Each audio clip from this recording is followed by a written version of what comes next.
So it's my pleasure to be here. It's my second time to Korea. So the first time was, I think, 6 or so years ago. So it's a nice chance to come back and spend the next 50 minutes with you to talk about my favorite subject, which is branding. And so I'm going to talk about sort of lessons from the world's strongest brands and what you can learn in terms of marketing. So the first thing I'm thinking about branding, it's a little bit of a good news, bad news situation. I think the good news is brands in many ways are as important now as they've ever been. If you think about what brands do for consumers, brands are a way to sort of simplify or reduce risk or simplify decision making. Sets expectations, basically makes consumers' lives a little easier and a little better. That's the good news. Okay? Here's the bad news.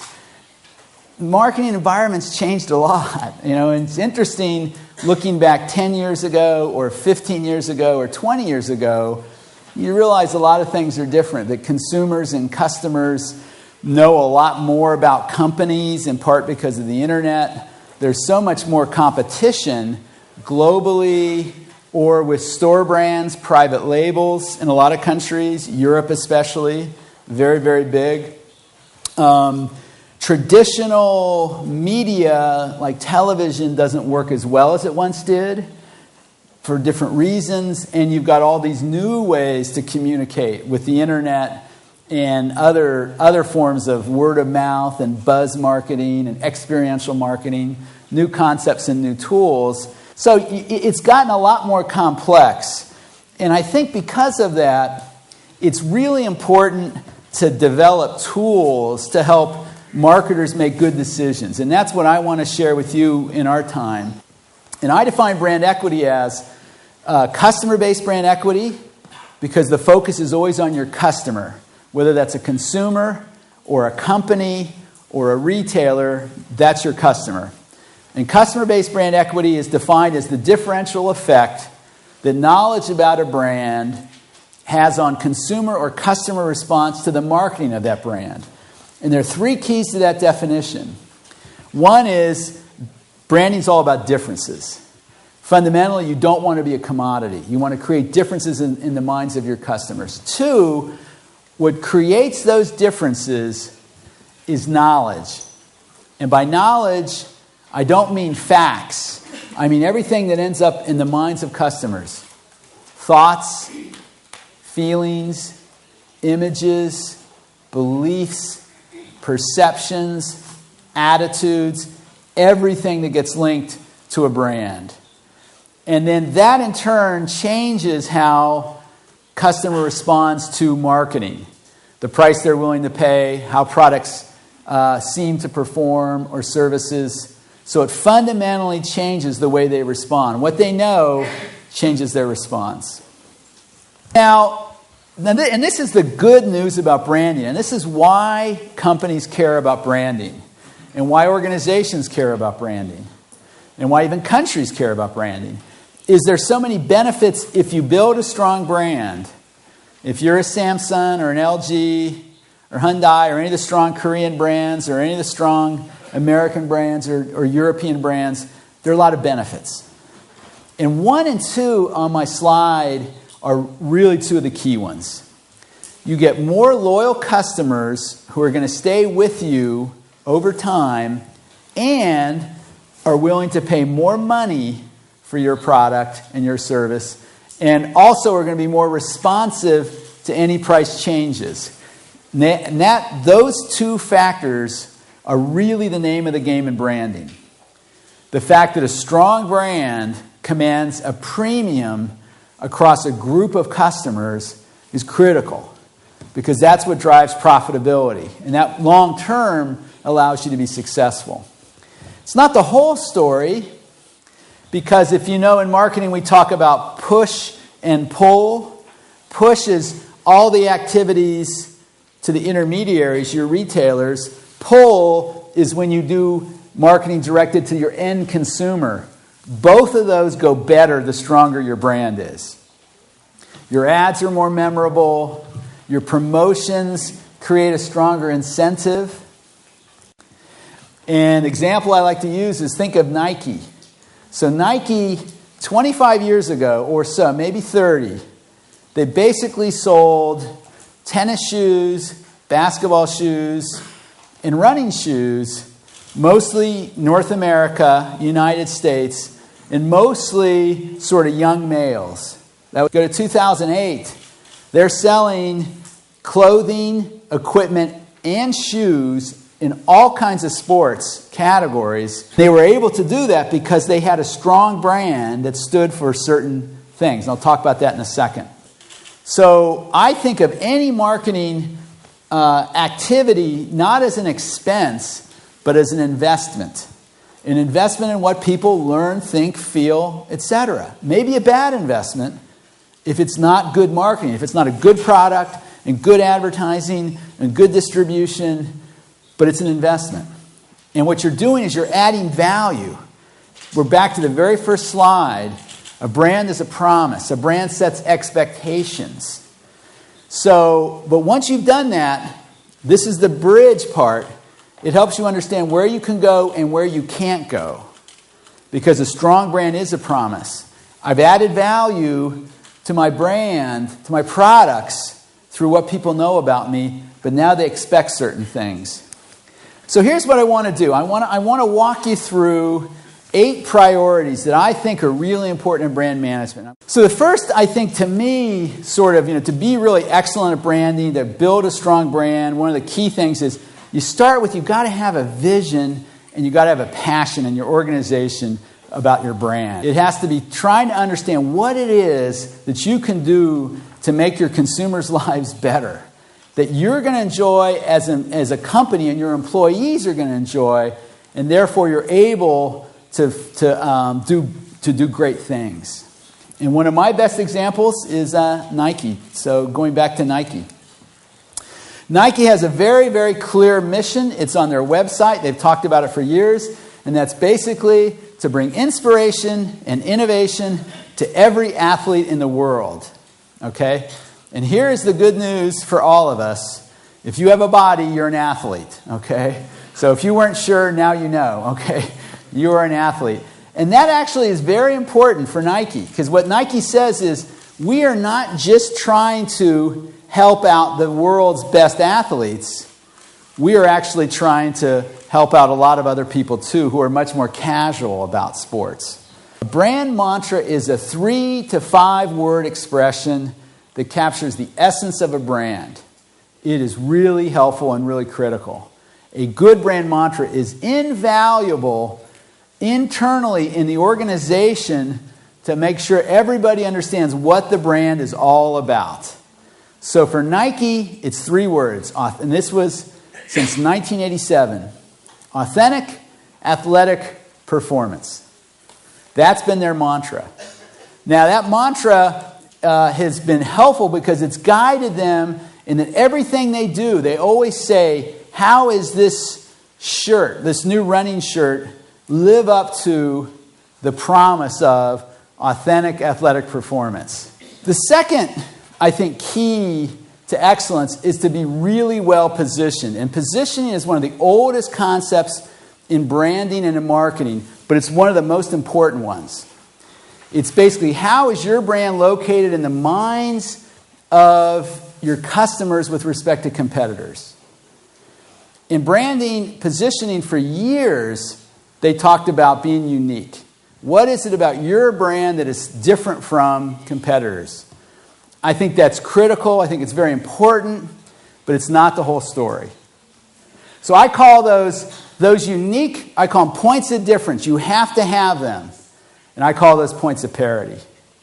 So points of difference are where you're better than competitors. Points of parity are where you break even. You're close enough, the competitors say, or your customers say, well, they're not quite as good on this particular benefit, but they're close, and they're a lot better on something else. Take a Volvo. So Volvo is sort of known around the world for safety. So that's great. It's very helpful, but there's only one problem with that. A lot of people think if you're a really safe car, you're also probably a pretty boring car. okay? You're not that interesting. You don't look that good. You don't drive that well. You're kind of like a tank, okay? So for Volvo to be truly successful, they have to get, for their target market, they have to get a point of difference on safety, and they have to get a point of parity on being contemporary and being, interesting, basically being not boring, okay? So Visa, very interesting case study. 20 years ago, American Express was by far the strongest brand in the card category. So Visa was the number 2, distant second. So apply the model, so you've got to develop a point of parity and point of difference if you're Visa to be successful. Well, American Express's whole point of difference was based on prestige and image and cachet, if you know that. So it's all about being special. The card has member sense on it. They used to run advertising. Membership has its privileges. And so if I'm Visa and I want to be successful and compete against American Express, I have to do 2 things. I've got to create my own point of difference, and I have to take American Express's point of difference and neutralize that or negate that. It was all about location and convenience and acceptability. The fact is, Visa is accepted in more locations than American Express. Because of the discount rate, some merchants won't take American Express. That's a clear point of difference. It's desirable, it's deliverable, and it's differentiating. Those are the 3 criteria that define a good point of difference. Desirable from a consumer standpoint, deliverable from a company standpoint, differentiating from a competitive standpoint. The product part of their solution was, I have to introduce Visa Gold and Visa Platinum. Cards that have a little more prestige. Step 1. Step 2 is I create some advertising that then tries to communicate these points of difference and points of parity. And they had an ad campaign that they ran in North America for almost 20 years. They just stopped with the Winter Olympics a couple years ago. Just stopped. And these ads, they always had the exact same style. So real quick, an example would be, it would open up and there'd be a scene, and it would be the Beijing Olympics, and the narrator would say, if you go to the Beijing Olympics, make sure you bring your camera because some of the world's greatest athletes are going to be competing, and they would show the athletes. And make sure you bring your hat because it can get hot in the summer in Beijing, and they'd show people wearing hats walking around. And then the narrator would say, but most of all, when you go to the Beijing Olympics, make sure you bring your Visa card because at the Beijing Olympics, they don't take American Express, okay? And then the tagline was, Visa, it's everywhere you want to be. Love that. Everywhere is all about my point of difference. You want to be is aspirational. It's a point of parity. I'm showing the Olympics. I'm showing nice resorts and restaurants. It's a really well thought out strategic communication. All right, the next characteristic, I think, of branding excellence, what makes a really great brand and really great marketing, is about brand architecture. It's the one topic that it seems like all companies are always struggling with. One of the things I'll do while I'm here in Korea and in Seoul is spend a little time with Samsung, and I'm going to talk to them some about brand architecture. Basically, having a good, clearly defined architecture where you have some well-defined brands in a portfolio, where the brands don't compete among each other, that you've got a nice hierarchy with sub-brands that are appropriate. That's the name of the game, BMW. So BMW has a very nice positioning. So they actually have what I call a straddle positioning. So BMW actually combines 2 benefits that customers don't always think they can get. So if you look at their architecture, just focus on the BMW brand itself, the big umbrella brand that all the products fit underneath. And in North America especially, And in the 1980s, when BMW first came into North America, at that time, there were luxury cars like Cadillac, the Cadillacs. They were very luxurious cars, but weren't real performance cars. I mean, there weren't cars that really handled. And then there were sporty cars. Think the Chevy Corvette, if you know the Chevy Corvette. A real sports car, a lot of muscle, a lot of speed. But not that comfortable, okay? Not that stylish. And so BMW looked at these two markets and said, you got this luxury market and you got this performance market, and customers have to choose. Well, with that BMW, we give you both. We give you luxury and performance, and I call it a straddle positioning because it allows you, it's the best of both worlds. You don't give anything up. So basically, point of parity on the luxury cars, on luxury, point of difference on performance. And then underneath, and this is key, you sub-brand in a way to make it clear how your products are similar and different. BMW has a 3, 5, and 7 series. It's so easy to figure out where you're supposed to start and where you're supposed to go. There's a nice migration built in. The next characteristic is to be integrated and to really be excellent in branding and in marketing. I think this is one of the big topics these days is how do I fully integrate my marketing program so 1 + 1 = 3, not just 2. How do I combine all the different communications I can do, online, offline, mass media, personal, pull, with all the different channel strategies I have to sell, direct, indirect, push, to really create marketing programs that are well integrated. Big, big challenge. And to me, it's a lot about mixing and matching, recognizing they're all different options, have their strengths and weaknesses, and you want to combine them in a very thoughtful way to build it. And the thing about Intel that I always was so impressed with was I thought they did a lot of things well. But one of the things they did really well was they really did good integration. Classic pull and push. So what they would do is they would create co-op advertising and run television ads and magazine ads and online, website and banner ads and all those things directly to a consumer. At the same time, they would also work through the OEMs, the original equipment manufacturers, the retailers, to make sure that they got the right sell in the stores and the right product appearance itself. I always thought they combined that really well, the push and the pull, to be integrated. And they integrate, I give them credit because they thought through how to create an ingredient brand.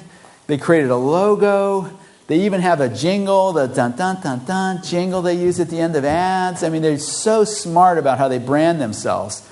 The next characteristic is to create a strong relationship. So we can talk about integration, and integration is great, but long term, the goal of that integration is to make sure I build loyal, active customers. That's my goal. Is MTV, and MTV is a fascinating brand. It goes after a very challenging target market, 12 to 24-year-olds, constantly changing. It's not easy. They've been around for 25 years or so. Globally, they're strong all over the world, in Asia, Latin America, Europe. You can go anywhere in the world. MTV is done pretty well. And I was fortunate about 5 years ago or so, I did a brand audit of MTV with another consulting company. And what we did was we did a bunch of research with their target market to try to understand the brand and what its values were. And the thing we found is if you actually look at, we came up with a list here of values. And by brand values, this is really what defined the MTV brand to this customer, this target market. And they had such a rich set of associations. They obviously it was in terms of music, but they were seen as really credible and a lot of personality. But this is the thing I found fascinating and why I thought they were so powerful. Accessibility, they were relevant. One of the key concepts I've always loved in marketing is how broad is your access point? Nike talks about this all the time. Remember, if you have a body, you're an athlete. That's a very broad access point. So this actually is a little model I created. It's a model being used by a number of companies, Procter & Gamble, Ford, and actually Samsung, I think, is going to be using this some. Basically says, look, there's a series of stages involved. My goal as a marketer is to create resonance. Resonance is an intense, active loyalty relationship. When something resonates, the English word resonate means there's a connection. Things are in sync. That's my goal as a marketer. I want my brand to resonate with my customers where they just love that brand.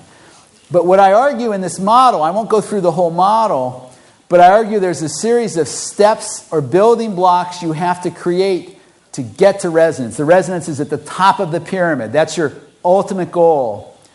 So in particular with my brand, I want people to think about it easily and often. It's about depth and breadth of awareness. And then the next level up in my model, it's all about points of parity and points of difference for performance and imagery. What you do as a brand, but also your personality, your history, your heritage, all those things you surround your performance with, whether you're a product or a service. Points of parity, points of difference. That's the critical level. And then the next level up, judgments and feelings, head and the heart. And my belief is that strong brands affect consumers in the head, rationally, and in the heart, emotionally. And then finally we get to resonance. Okay, a few more characteristics. Pricing. So my belief now, very challenging time right now for pricing as economies around the world slow down, puts a lot of pressure on pricing. But my belief is that you're always trying to price according to value. The value you create. And the name of the game is to create a premium. Now what's interesting is another company that believes this is Procter & Gamble. They always try to price according to their premiums. They're always a premium priced, a little more than a lot of their competitors, but they feel like they add the value. But here's what's interesting about what they do. So they eliminate costs, and they're trying to develop, very innovative products and engaging communications so that people, want to pay more. But they do one other thing which I think is very smart. And I'll give you an example of the kinds of things they do. So there's a brand of shampoo, Pantene, for Procter & Gamble, sold around the world, right? So it's sold in Korea, Pantene. So it's all over the world. Tends to be a little more expensive than some of the discount brands of shampoo. So maybe there's a shampoo, and I'm going to use U.S. currency because I'm more familiar with that. Okay, so let's say Pantene costs $1 more than Suave. Suave is a discount shampoo. Okay, $1 more. Now, for some customers, especially in a recession, $1 matters. They just don't have a lot of money. So what Procter & Gamble will do is they'll say, wait a second, no. Don't think of it as $1 more. How many shampoos do you get out of that bottle of Pantene? What if you get 100 shampoos, let's say? 100 shampoos out of that bottle. You're not paying $1 more. You're only paying 1 penny, 1 cent per shampoo more.